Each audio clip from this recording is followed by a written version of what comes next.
বিসমিল্লাহির রহমানির রহিম। মঞ্চে উপস্থিত নেতৃবৃন্দ, আমার সামনে উপস্থিত মুরব্বীবর্গ, এলাকাবাসী ভাইয়েরা, উপস্থিত মা বোনেরা, দলীয় নেতৃবৃন্দ এবং কর্মীরা, আসসালামু আলাইকুম। কেমন আছেন আপনারা? আলহামদুলিল্লাহ। তো আজকে আমি সকালবেলা এসেছিলাম মাতার বাড়িতে এই জন্য গিয়েছিলাম আমি সকালবেলায়, যে ওখানে আমরা কিভাবে সেই জায়গাটাকে উন্নত করতে পারি, সেখানে বিদ্যুতের ব্যবস্থা আরো যাতে বিদ্যুৎ উৎপাদন কেন্দ্র করা যায় কিনা, আরো অথবা মিল ফ্যাক্টরি কি করা যায়, অর্থাৎ আমরা যাতে আমাদের দেশের যারা বেকার আছে তাদের কর্মসংস্থানের ব্যবস্থা কিভাবে করা যায়, সারাদিন আমরা এই বিষয়গুলো আলোচনা করেছি। শুধু তাই নয়, এই যে আপনারা যে এই যে নির্বাচিত করেছেন, বিএনপি সরকারকে যে নির্বাচিত করেছেন, এই বিএনপি সরকার কিন্তু আপনাদের সরকার, এবং সেজন্যই আপনারা খেয়াল করে দেখেছেন যে আমরা নির্বাচনের আগে আমরা দেশের মানুষকে কতগুলো প্রতিশ্রুতি দিয়েছিলাম। কি ছিল সেই প্রতিশ্রুতিগুলো ছিল আমাদের, যে আমরা এই দেশের নারীদের অবস্থার পরিবর্তন করতে চাই, তাদেরকে আমরা আত্মনির্ভরশীল করতে চাই। সেই জন্যই কিন্তু আমরা ফ্যামিলি কার্ডের কথা বলেছিলাম, এবং আপনারা দেখেছেন যে ফ্যামিলি কার্ডের কাজ সরকার গঠন করার সাথে সাথে আমরা সেই ফ্যামিলি কার্ডের কাজ শুরু করেছিলাম। একই সাথে আমরা বলেছি যে আমরা কৃষক ভাইদের জন্য সহযোগিতা করার জন্য আমরা কৃষক কার্ড দেব কৃষক ভাইদের জন্য, সেই কাজটি আমরা শুরু করেছিলাম।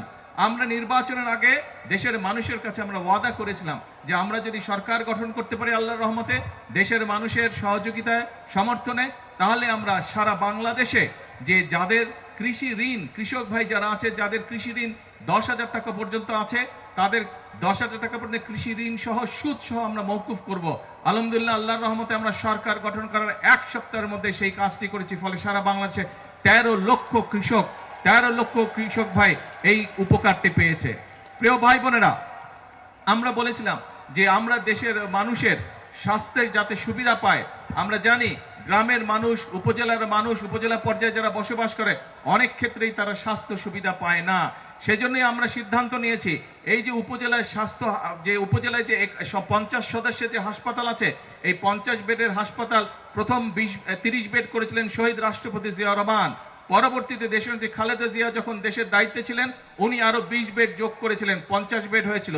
আমরা এবার এই সরকারকে যেহেতু আপনারা নির্বাচিত করেছেন, এই জন্য আমরা সিদ্ধান্ত নিয়েছি মানুষকে যাতে আমরা, যেহেতু আমরা মানুষের কাছে ওয়াদা দিয়েছিলাম নির্বাচনের পূর্বে যে মানুষের কাছে আমরা ন্যূনতম স্বাস্থ্য সেবা পৌঁছে দিতে চাই, সেই জন্য আমরা সিদ্ধান্ত করেছি বাংলাদেশের 503টা যে উপজেলা আছে, প্রত্যেকটি উপজেলার স্বাস্থ্য হসপিটাল যে আছে, সেই হসপিটালকে আমরা 101 থেকে আমরা 101 বেডে রূপান্তরিত করব, যাতে দেশের মানুষ স্বাস্থ্য সেবা পায়। প্রিয় ভাই বোনেরা, আমরা জানি গ্রাম অঞ্চলে যে আমাদের প্রাইমারি স্কুলগুলো আছে, এই স্কুলগুলোতে যদি আমরা দেশকে গড়তে চাই, তাহলে আমাদের ছোট ছোট শিশুরা যে আছে তাদেরকে আমাদের সঠিকভাবে শিক্ষা দিয়ে গড়ে তুলতে হবে। এবং সেই জন্যই আমরা জানি যে বহু শিশু আছে যারা স্কুলে হয়তো যায় ঠিকই, কিন্তু নতুন জামা বা স্কুলের জন্য যে জামা কাপড় দরকার সেটি তাদের বাবা মা হয়তো কিনে দিতে পারে না।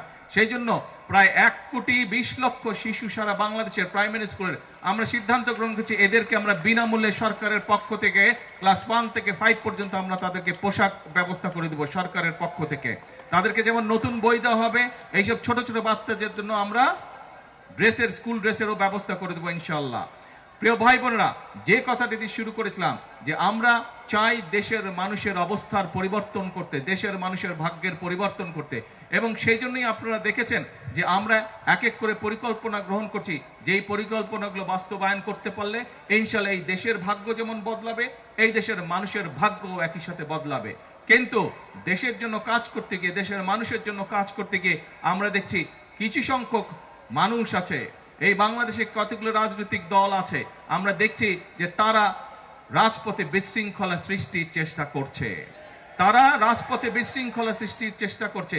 যেভাবে তারা স্বাধীনতা যুদ্ধের বিরোধিতা করেছিল, যেভাবে তারা 86 সালে এই চট্টগ্রামে সেই মাটি যেখানে স্বৈরাচার বলেছিল যে যারা নির্বাচনে যাবে তারা জাতীয় বেঈমান হবে, কিন্তু সেই স্বৈরাচার ঢাকায় ফিরে গিয়ে সেই নির্বাচনে আরেক স্বৈরাচারের অধীনে অংশগ্রহণ করেছিল। এবং তাদের সাথে একটি গুপ্ত বাহিনী তাদের সাথে সেদিন নির্বাচনে জাতীয় বেঈমান হিসেবে আখ্যায়িত হয়েছিল, একই সাথে তাদের সাথে নির্বাচনে অংশগ্রহণ করার মাধ্যমে। এই গুপ্ত বাহিনীকে আমরা আবারও পরবর্তীতে দেখেছি যে 96 সালে আবার দেশের মানুষের সাথে গাদ্দারি করে তারা আবার স্বৈরাচারের সাথে হাত মিলিয়েছিল, গণতন্ত্রের বিপক্ষে তারা অবস্থান করেছিল। প্রিয় ভাই বোনেরা, আজকে আবারও এই গুপ্ত বাহিনীদেরকে আমরা দেখছি যে তারা মানুষকে বিভ্রান্ত করছে, মানুষের সঙ্গে মিথ্যা কথা বলছে, তারা বিশৃঙ্খলা তৈরির চেষ্টা করছে। প্রিয় ভাই বোনেরা, আপনারা চট্টগ্রামের মানুষ, এই চট্টগ্রামে দেশি বিদেশি বহু মানুষের বিনিয়োগের কলকারখানা আছে।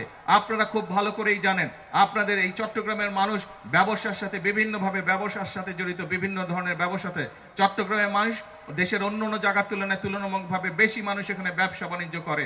কাজে যেহেতু আপনারা ব্যবসা বাণিজ্য করেন, আপনারা জানেন যে ব্যবসা করতে হলে একটি শান্তিপূর্ণ পরিবেশ দরকার। কারণ শান্তিপূর্ণ পরিবেশ হলে ব্যবসায়ীরা ভালোভাবে কাজ করতে পারে, সেটি দেশি হোক বিদেশি হোক, ব্যবসায়ীরা বিনিয়োগ করতে পারে।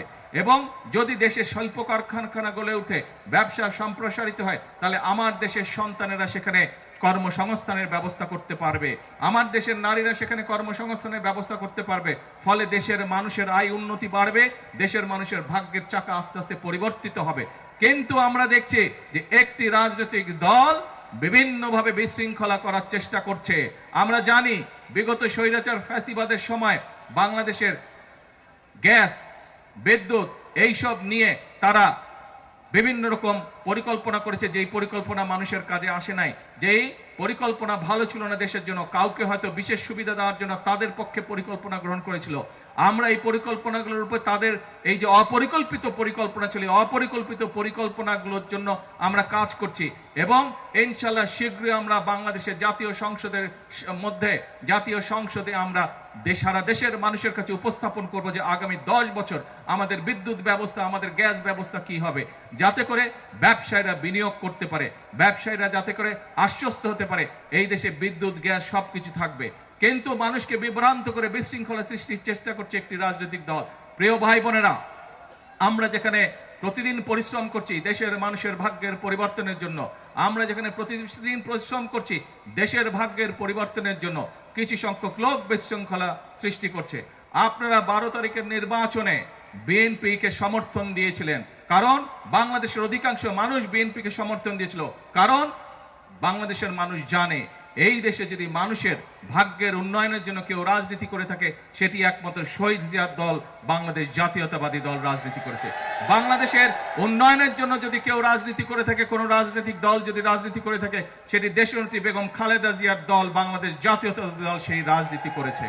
এখানে বহু মুরব্বী উপস্থিত আছেন, মুরব্বীদেরকে যদি জিজ্ঞেস করা হয় তাহলে দেখা যাবে শহীদ জিয়ার সময় এবং দেশনেত্রী খালেদা জিয়া যখন দেশ পরিচালনার দায়িত্বে ছিলেন, তখন দেশে শিক্ষার ব্যবস্থা কিভাবে ধীরে ধীরে উন্নত হয়েছিল, দেশে যোগাযোগ ব্যবস্থা কিভাবে উন্নত হয়েছিল, দেশে ব্যবসা বাণিজ্য মিল কারখানা কিভাবে গড়ে উঠেছিল। আজকে আবারও আপনাদের সেই প্রিয় দল বাংলাদেশ জাতীয়তাবাদী দলকে আপনারা দেশ পরিচালনার দায়িত্ব দিয়েছেন, কিন্তু কিছু সংখ্যক রাজনৈতিক দল তারা বিভ্রান্তি ছড়িয়ে সেই কাজগুলোতে বাধাগ্রস্ত করার চেষ্টা করছে। প্রিয় ভাই বোনেরা, আজ আমাদেরকে সিদ্ধান্ত নিতে হবে, আজকে আমাদেরকে সিদ্ধান্ত নিতে হবে। বাংলাদেশের সকল গণতান্ত্রিকামী মানুষ যারা গণতন্ত্রে বিশ্বাস করে, যারা কথা বলার স্বাধীনতা বিশ্বাস করে, প্রত্যেকটি মানুষকে আজকে সিদ্ধান্ত নিতে হবে যে এই বিশৃঙ্খলাকারী যারা রাজপথে এসে রাজপথ বন্ধ করে দিতে চায়, যারা মানুষকে বিভ্রান্ত করতে চায়, তাদের বিরুদ্ধে কি ব্যবস্থা আমরা গ্রহণ করব, এইটি আজকে বাংলাদেশের মানুষকে সিদ্ধান্ত নিতে হবে। আর বাংলাদেশের মানুষের ভাগ্য নিয়ে ছিনিমিনি খেলতে দেওয়া যাবে না, দেশের ভাগ্য নিয়ে আর ছিনিমিনি খেলতে দেওয়া যাবে না। এখন সময় হচ্ছে দেশ গড়ার সময়, এখন সময় হচ্ছে জাতির ভাগ্য গঠনের সময়। কাজে আমাদের 20 কোটি মানুষের 40 কোটি হাতকে আজকে শ্রমিকের হাতে রূপান্তরিত করতে হবে। আমাদের দেশকে সামনের একদিনে এগিয়ে নিয়ে যেতে হবে। পৃথিবীর বহু দেশ আছে যেই দেশগুলো আমাদের মতন আমাদের সাথেই স্বাধীন হয়েছিল, কিন্তু সেই দেশগুলো আজকে অনেক এগিয়ে চলে গেছে, কিন্তু বিভিন্ন চড়াই উতরাই পেরিয়েও আমরা সেই জায়গায় পৌঁছতে পারিনি। আজ আমাদেরকে সিদ্ধান্ত নিতে হবে যে আমরা দেশের উন্নয়নে, মানুষের ভাগ্যের উন্নয়নে আজ আর কোনো বাধা মানব না। আজ আপনারা দেখেছেন যে এখানে সামান্য কয়েকজন মানুষকে আমরা দলের পক্ষ থেকে এবং সরকারের পক্ষ থেকে আমরা চেষ্টা করেছি সহযোগিতা করার জন্য, ঠিক যেভাবে আমরা চেষ্টা করছি যে মা বোনদের পাশে ফ্যামিলি কার্ড নিয়ে তাদেরকে সহযোগিতা করার জন্য, কৃষক ভাইদেরকে কৃষি কার্ড দেওয়ার মাধ্যমে সহযোগিতা করার জন্য। কারণ প্রথমে যেই কথাটি বলেছি যে বিএনপি হচ্ছে সেই দল যেই দল দেশের জন্য রাজনীতি করে, বিএনপি হচ্ছে সেই দল যেই দল দেশের মানুষের জন্য রাজনীতি করে। কারণ সকল সময় বিএনপির প্রত্যেকটি নেতাকর্মী একটি কথা বলে থাকে যে আমাদের সকল রাজনৈতিক ক্ষমতার উৎস হচ্ছে বাংলাদেশের জনগণ। কাজেই জনগণের সমর্থন যেহেতু বিএনপির পক্ষে আছে, জনগণ যেহেতু বিএনপিকে সমর্থন দিয়েছে, জনগণ যেহেতু বিএনপির 31 দফাকে রায় দিয়েছে, সেই 31 দফার বাস্তবায়ন করাই হচ্ছে এখন আমাদের মূল পবিত্র দায়িত্ব। কারণ জনগণ যখন 31 দফার পক্ষে রায় দিয়ে দিয়েছে, এটি আর তখন 31 দফা বিএনপির নয়, এই 31 দফা হচ্ছে জনগণের দফা। কাজে জনগণের দফা পূরণ করার জন্য, জনগণের দফা বাস্তবায়ন করার জন্য বিএনপি সকল প্রতিবন্ধকতা মোকাবেলা করে বিএনপি সামনের দিকে দেশকে এগিয়ে নিয়ে যাবে।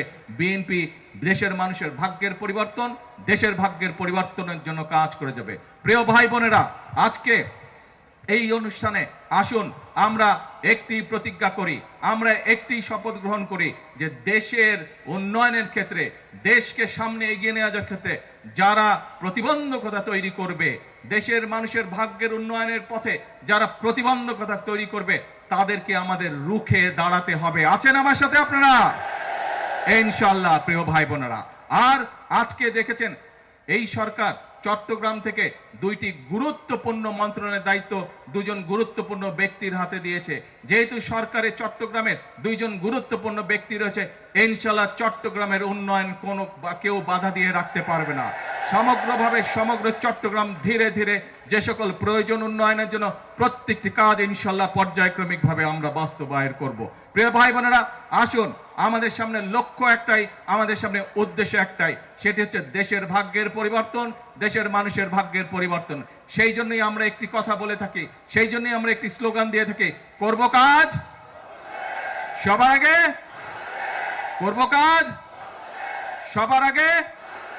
আসুন, এটাই হচ্ছে আমাদের প্রতিশ্রুতি, এটাই হচ্ছে আমাদের প্রতিজ্ঞা, এটাই হচ্ছে আমাদের শপথ। আল্লাহ হাফেজ।